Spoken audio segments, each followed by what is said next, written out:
ଇସ୍ରୋର ବୈଜ୍ଞାନିକମାନେ ସରକାରୀ ସ୍କୁଲର ଛାତ୍ରଛାତ୍ରୀ। 78ତମ ସ୍ୱାଧୀନତା ଦିବସରେ ପାଟଣାଗଡ଼ ବ୍ଲକ ମରୁଆ ପଞ୍ଚାୟତର ପାଣ୍ଡ୍ରିପାଣି ସରକାରୀ ପ୍ରାଥମିକ ବିଦ୍ୟାଳୟରେ ମୁଖ୍ୟ ଅତିଥି ଭାବରେ ରାଜ୍ୟସଭା ସାଂସଦ ଶ୍ରୀ ନିରଞ୍ଜନ ବିଶି ଯୋଗ ଦେଇଥିଲେ।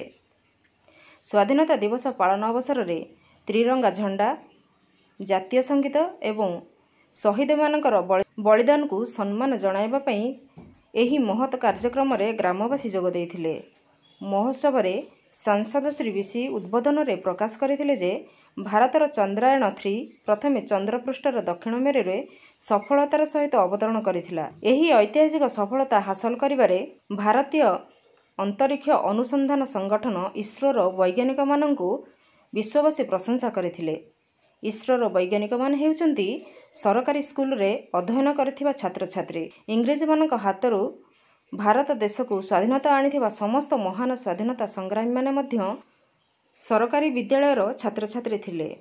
ଡାକ୍ତର, ଇଞ୍ଜିନିୟର, ବୈଜ୍ଞାନିକ, ରାଜନୀତିଜ୍ଞ, ପ୍ରଶାସକ, ଗବେଷକ, ସାହିତ୍ୟିକ, ଐତିହାସିକ, ସମାଜସେବୀମାନେ ମଧ୍ୟ ସରକାରୀ ବିଦ୍ୟାଳୟରେ ପାଠ ପଢ଼ିଥିବା ଛାତ୍ରଛାତ୍ରୀ। ତେଣୁ ସରକାରୀ ସ୍କୁଲରେ ପାଠ ପଢ଼ୁଥିବା ଛାତ୍ରଛାତ୍ରୀ ଦେଶର ଗର୍ବ ଏବଂ ଗୌରବ।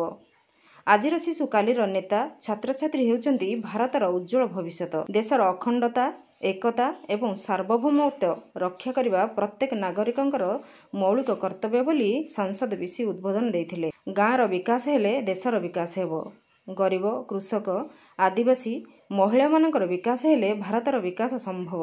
ଦେଶରେ ନାଗରିକ ମଧ୍ୟ ଶାନ୍ତି, ମୈତ୍ରୀ, ସଦ୍ଭାବନା, ଭାଇଚାରା ରହିଲେ ଗାନ୍ଧିଜୀଙ୍କର ସ୍ୱପ୍ନର ରାମରାଜ୍ୟ ପ୍ରତିଷ୍ଠା ହେବ ବୋଲି ସାଂସଦ ଶ୍ରୀ ନିରଞ୍ଜନ ବିଶି ପ୍ରକାଶ କରିଥିଲେ। Bureau report, Nagaraj news.